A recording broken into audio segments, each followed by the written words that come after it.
ana bia yensam so ana nti nsuo nti no sinto aba ho entimi ni akwani aba wo so de ane ne tawu oma wa be siesie de deku kura wo se ayire so ye donhwere mako aduonu ana 24 hours na ba bi kura ensuo ni yiri di fa ho eseye no na kwan no wom aye na munum ho a saa komodi de we nyina akoba ye wobrekra wo ne nsanchofo hia e wodwukwa eno e wo mfimfiri montam so beka ya wo eye nano da memenda ye prem to breka se boso ane ama ne bofa wo no ene wo mpotam Timothy nyansapo amienya ne ntia se na ade ba beche eye memenda no ensuo ne hyanse gugu fie de na nwumira ene fe kakra sa ma ade che eye memenda no nopa na wo mo so de ye no na ensam so a eno ana ahyen akase di eso akoni aba se wo bewura eye dwukwa empatam akwese okoba bi ti se eye apraso ne de keka ho de a ewo na obefa eni ti samso no ensuo no ye de echa kwan ni se hu ama samso no kra da baabi ana kwan no so fa ja baabi na ensuo woro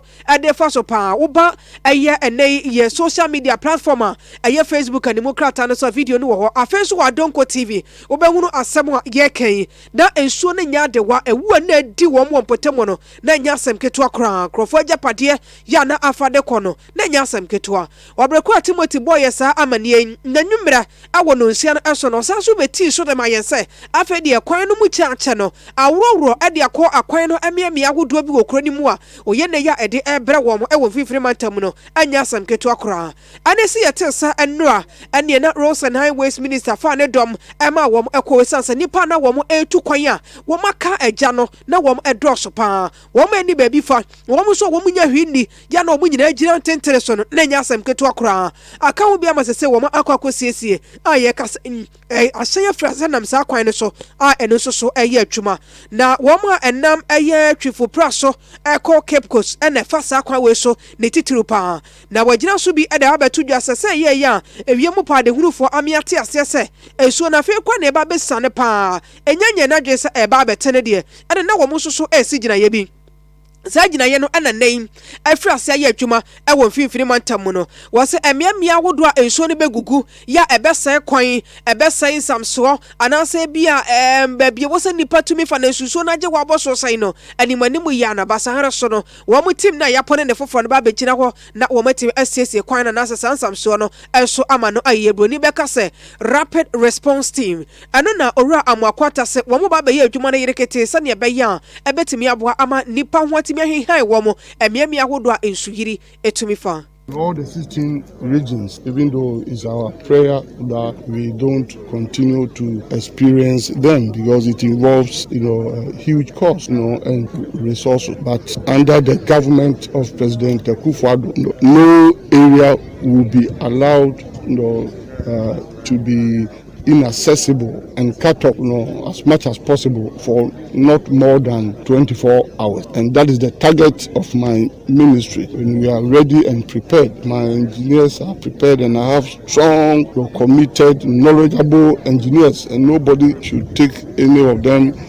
for granted, and they are prepared to work. We are prepared to work for the people of this country. Restoration, temporary reinstatement of the road. That is why I came here with all my engineers from Accra. The chief director is here. All the heads of the agencies. The chief executive of Ghana Highway Authority is here. The director for Federal Roads is here. Director for Urban Roads is here. All other senior directors are here. Not just to come in with a huge entourage. No. But engineering work, requires the professionals putting their heads together, find the best solution to deal with any problem. As we are here now, saw them going round, thinking through the problem, so that by the time we go back, they will be able to give government, correct advice, for us to implement. So we are going to do a lot of work here, But our immediate attention is to reinstate the road, so that life will come back to normal, vehicles will pass. This area is a food basket for this nation, okay? So we can't afford to make it inaccessible more than necessary. Enti sasei ekwan no na ahyen entimi fa so. Nipa entumi fa ho esanse enso na ho oden ebro nimdie no asabre no contractor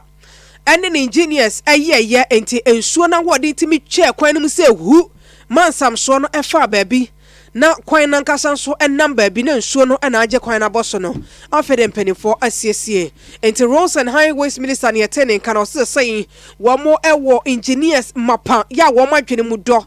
wo ba begina so na watime etu aban ne fo edefa emiamia hodo mpo a ensuo no an adwen se bedi oman na wo awo ye kwan ene nsamso ho ne di honorable kwasi amwakota yada so awo sede yakwan ho asem tie ne